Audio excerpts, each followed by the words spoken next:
Hello दोस्तों, मेरा नाम है राजीव और आज हम लोग फिर एक नया वीडियो में मिल रहे हैं। और आज हम लोग करेंगे एंडरसन ब्रिज, जो कि एक दूसरा एसी ब्रिज है हम लोग के टॉपिक का। तो चलिए शुरू करते हैं।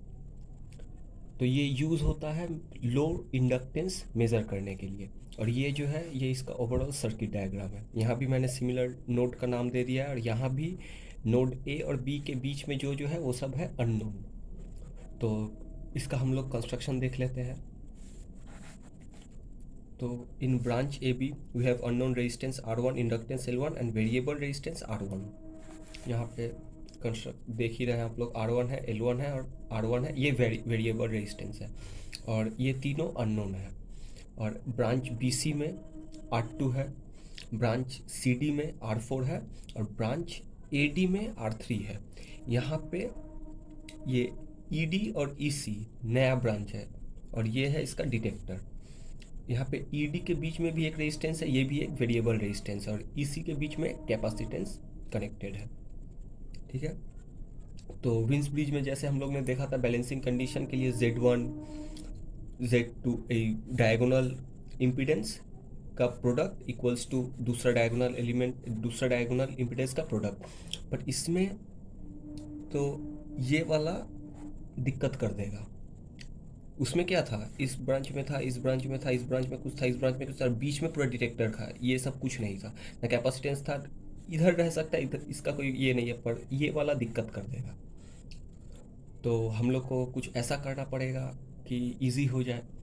तो आप लोग ने अगर मेरा स्टार डेल्टा ट्रांसफॉर्मेशन वाला वीडियो नहीं देखा है तो वो जाके देख के आइए, क्योंकि उसका कंसेप्ट यहाँ पे हम लोग यूज़ करने वाले हैं। ठीक है। तो देखिए, अब हम लोग इस ये वाला के लिए हम लोग का कन्फ्यूजन हो रहा है, दिक्कत आ रहा है। तो इसको अगर हम लोग ट्रांसफॉर्म कर ले तो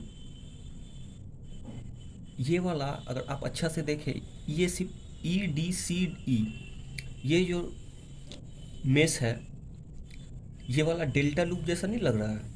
डेल्टा जैसा लग रहा है। तो इसको अगर हम लोग स्टार में कन्वर्ट कर ले तो ये देखिए,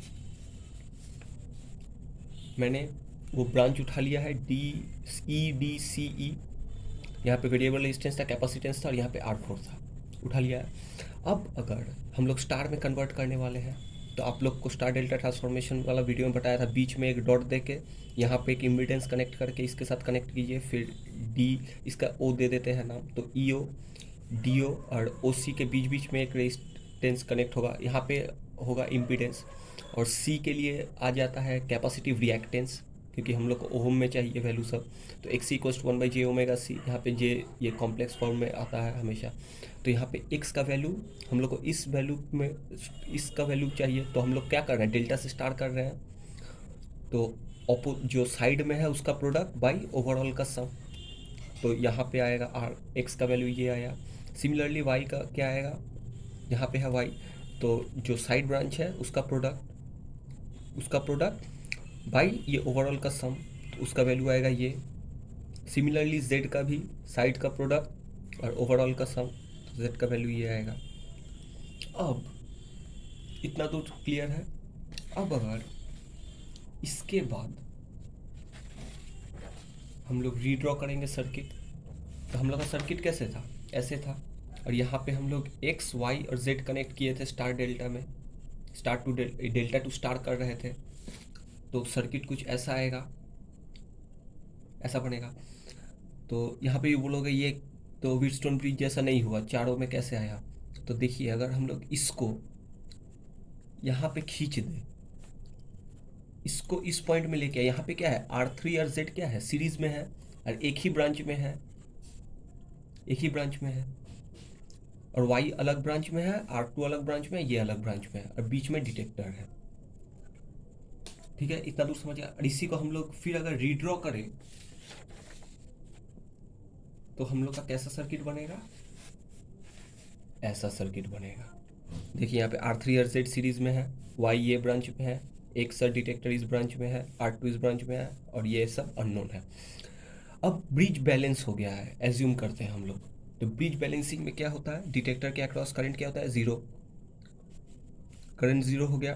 तो इस ब्रांच का इम्पीडेंस अगर ज़ीरो हो गया तो करंट अगर ज़ीरो हो गया तो मतलब क्या होता है, ओपन सर्किट। तो ओपन सर्किट हो गया तो इसका कोई काम ही नहीं है, ये पूरा ब्रांच निकाल दे बाहर तो भी कुछ नहीं होगा। तो अब हम लोग Z1, Z2, Z3, Z4 calculate कर सकते हैं, ज़रूर कर सकते हैं।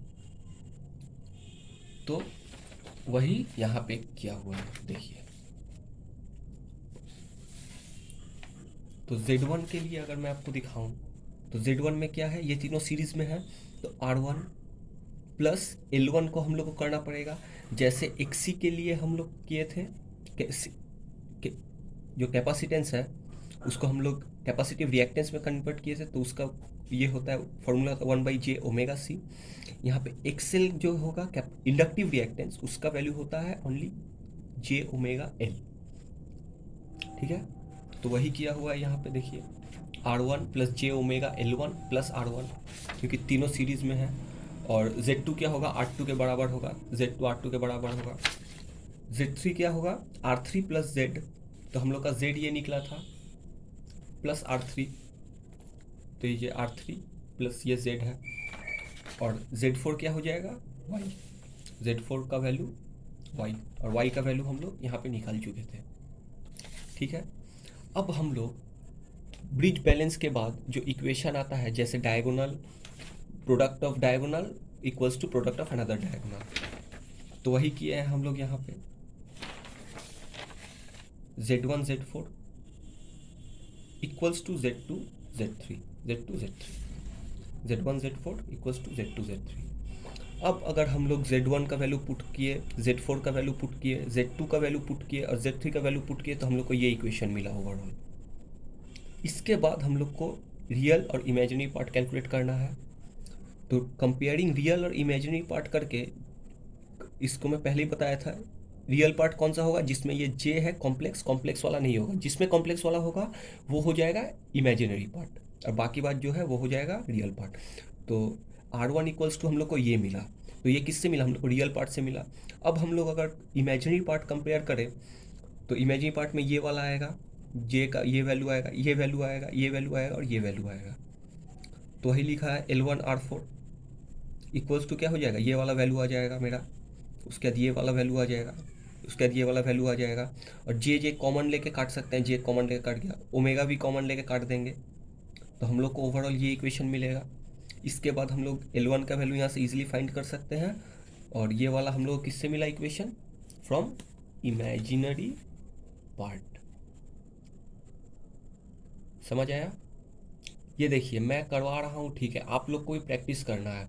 मैं एक आपको पूरा बेसिक कंसेप्ट दे दिया जी, कैसे सॉल्व करना है हर एक ब्रिज। यही 3 कॉन्सेप्ट से, देखिए हम लोग हैं इंजीनियर, और इंजीनियरिंग में बहुत अलग अलग कॉन्सेप्ट है। अगर आप हर एक कंसेप्ट अलग अलग, मतलब हर एक टॉपिक के लिए अलग अलग कॉन्सेप्ट यूज़ करेंगे तो हम लोग का क्या है, दिमाग में चिप है, मेमोरी उसमें स्टोर होता है। अब अगर हर एक के लिए अलग अलग करने लगे आप लोग, तो क्या हो जाएगा, सब भर जाएगा। तो अभी तो और पढ़ना है, यहीं पे सब भर लोगे तो ख़त्म हो जाएगा।